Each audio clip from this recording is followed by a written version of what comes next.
It was actually always a kind of goal for me to kind of play somewhere in Europe. I never thought Spain though. I actually never ever thought Spain.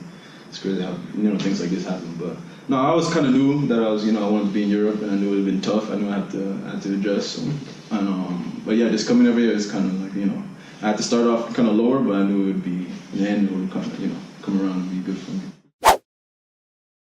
You can ask anyone who's actually played in Europe, they'll tell you that it's just a grind every day, and just being here and dealing with being by yourself, that really helps you go on and off the field. So I think if you definitely have the chance, a good situation, of course, you don't want to be stranded and stuff like that, but if it's a good situation where you can be patient and work hard and know that in the end you'll make it, I think you should definitely take it 100%. Training, first of all, with La Liga, just playing, every day everyone wants to play, that's definitely hard. And then in the games, it's knowing that every game you're gonna be tested, down to the team at the top or at the bottom. It's just every guy is skillful and they can show you up if you're not ready. So just in that kind of aspect, just trying to be ready every game, every play. In the beginning, yeah, for sure. Especially being at a small team, no one spoke English. At a bigger team, you get international players and they'll speak, but there no one spoke any English. So that was. How did you communicate? What's the process? In English or little words you kind of pick up after a while, but yeah, if you can't communicate on the field, you can't really play. So I had to try something, I don't know. I think traditionally maybe those leagues have been a little bit more friendlier, to American guys. Obviously, Bundesliga. There's been a lot of great players who Americans passed through there, and England as well. And I think sometimes the language barrier as well, maybe Spanish. Well, German is actually a hard language too, so I don't know, maybe. The national team definitely helped me to kind of get to where I wanted to be, preparing wise, getting exposure to play against Spain. Actually, that was a good experience playing against them, and yeah, just the national team in general, just a good stepping stone to kind of make ways to make it to professional life. I was with the residency program as well too, and that kind of got me to that mentality early to kind of, this is what it's going to be like, training every day, fighting for your spot every day, and yeah, the national team definitely played a big part in that. I just think the level, as you go, making it up from Segunda B to Segunda to Primera, the level is, you can really tell that the level is just constantly going up, Some plays you can't take off, if you take off, they'll score, or just an example like that, Segunda B, you can probably get away with this or get away with that because, on an average day maybe you're good, but here you can get punished. So this kind of being concentrated the whole game, being metido, like we say. Sorry, I think in Spanish sometimes, so sometimes I have to, There's gonna be times where you're just gonna want to just throw in the towel and be like, what, I quit, I want to go home. There's gonna be tough games where the fans kill you, or your coach kills you. Obviously, just be mentally tough and prepare yourself before knowing that, okay, it's going to be this, it's going to be that. It's easy to say that. But I think if you kind of come prepared, knowing what to kind of expect, knowing that it'll be difficult, I think that's better than going and just saying, wow, and I didn't expect it to be like this, I want to go. So.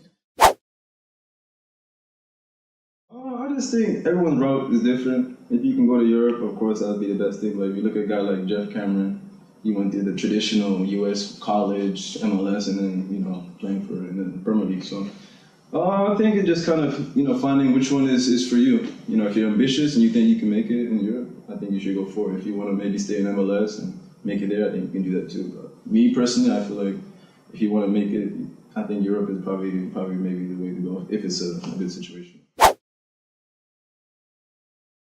I won't say divide, I just, the players there think that they're, in a good situation. The players in Europe think they're in a better situation. But just taste the waters in Europe and maybe go back. And maybe, that would help you a lot, just knowing what's out there. I think that's definitely an issue too. There's a lot of players who maybe can't afford, certain teams or certain, exposures that get missed out on. I think that's definitely. I think in my case, that when I was going with the national team, with the U17s actually, there was a camp that I really wanted to go to. It was like the camp right before residency.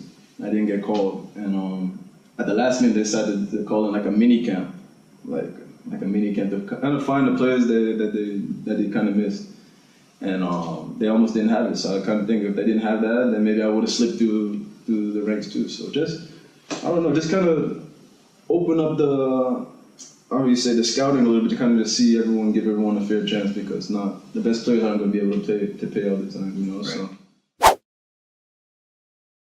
I just think it starts from the bottom going up. You know, I think everyone we can, you know, put in our little part to kind of make it better. But I think it started from the youth, from the kids, teaching them the right fundamentals, teaching them how to pass, control, not just, I don't know, just the traditional games. I think we can find good coaches and yeah, in that aspect, just development wise, not just trying to make a check or just kind of, you know, just showing up to kind of be. I think actually putting in the time, make sure the kid gets better and kind of working on what he needs to work on.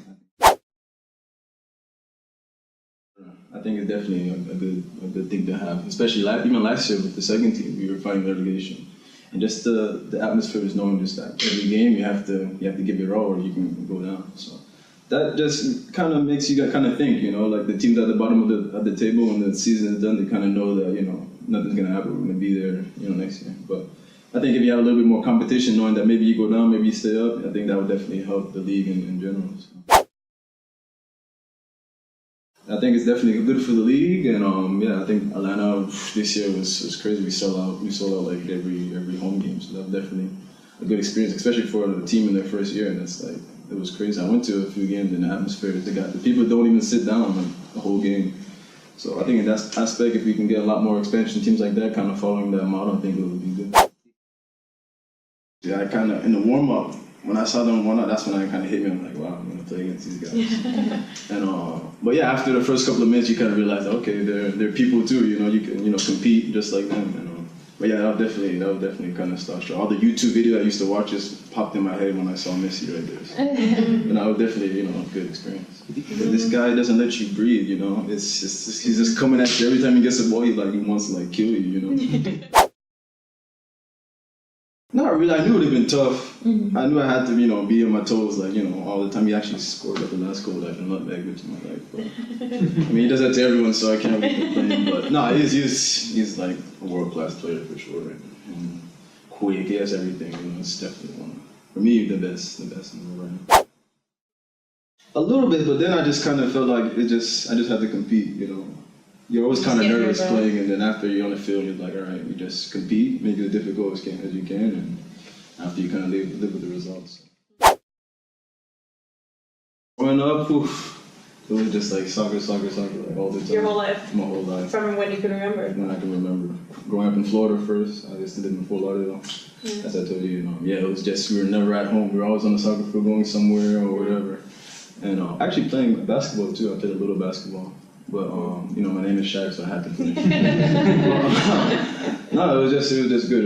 We were always running around playing all the tournaments. I did all the ODP. And your brother plays as well, my brother right? plays too, yeah. And your father. And my father was like a big time. He says he was good. I don't know how much of it is true, but yeah, it's just all in the family. We were always running around tournaments, ODP, playing here, playing there. It was like the typical any U.S. youth soccer player was was like that.